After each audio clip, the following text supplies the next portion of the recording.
ఎత్తుగడ, సాధారణంగా ఎలక్షన్ అంటేనే ఎత్తుగడ, సమిష్టి ఎత్తుగడ ఒకటి, ఒంటరి ఎత్తుగడ ఒకటి. ఈ రెండిట్లో ప్రజలు ఇప్పుడు ఏం చర్చించుకుంటున్నారు? నాకు తెలిసి సమిష్టి ఎత్తుగడ అనేది చంద్రబాబు నాయుడు గారు సఫలమయ్యారని చెప్పొచ్చు. మన సుందరరావు శర్మ గారి మాటల్లో చూస్తే ఈ సమ్మేళనాన్ని మొత్తాన్ని చూసి వాళ్ళు భయపడే పరిస్థితి వచ్చింది. కానీ మనం అనుకునే విషయం ఏంటంటే, పూర్తిగా మనందరికీ తెలియదు ఏంటంటే, బీజేపీ అనేది తన స్టాండ్ అనేది తీసుకోలేదు. ఇక్కడ స్థానికంగా ఆంధ్రప్రదేశ్ లో ఉన్న బీజేపీ నాయకత్వానికి ఎలాంటి సూచనలు లేవు, క్లియరెన్స్ లేదు, 100% క్లియరెన్స్ లేదు.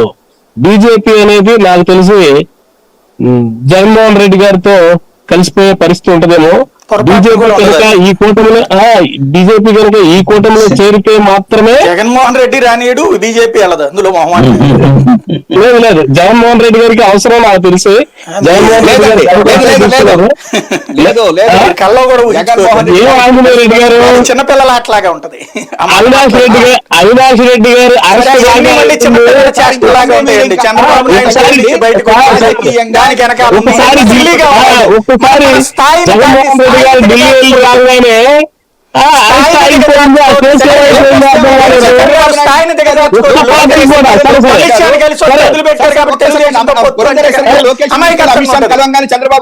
అదేనేది అవి సిల్లీగా ఉంటాయి. తగదది ఆంజనేయ రెడ్డి గారు ఈ కూటమిలో కలిస్తే వీరశంకర్ మీరు విశ్లేషకుడుగా ఉండేటప్పుడు రాజకీయ నాయకుడు కాకూడదు. ఇక్కడ వైసీపీ బీజేపీ కలవడం అనేది ఇంపాసిబుల్. కాంగ్రెస్ మీరు ఎంబడుతున్నారు బీజేపీకి, మరి ఇప్పుడు మీరు బీజేపీకి ఎందుకు ఎంబడబడుతున్నారు?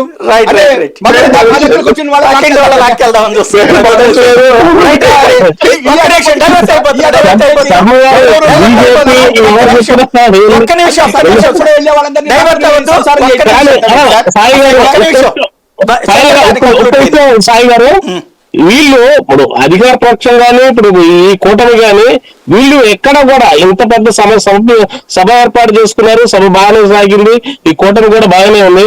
కానీ ఎక్కడా కూడా అభివృద్ధి గురించి గాని, పోలవరం గురించి గాని, హోదా గురించి గాని, పరిపాలన గురించి ఎక్కడ ఒక్క ముక్క కూడా ప్రస్తావించలా.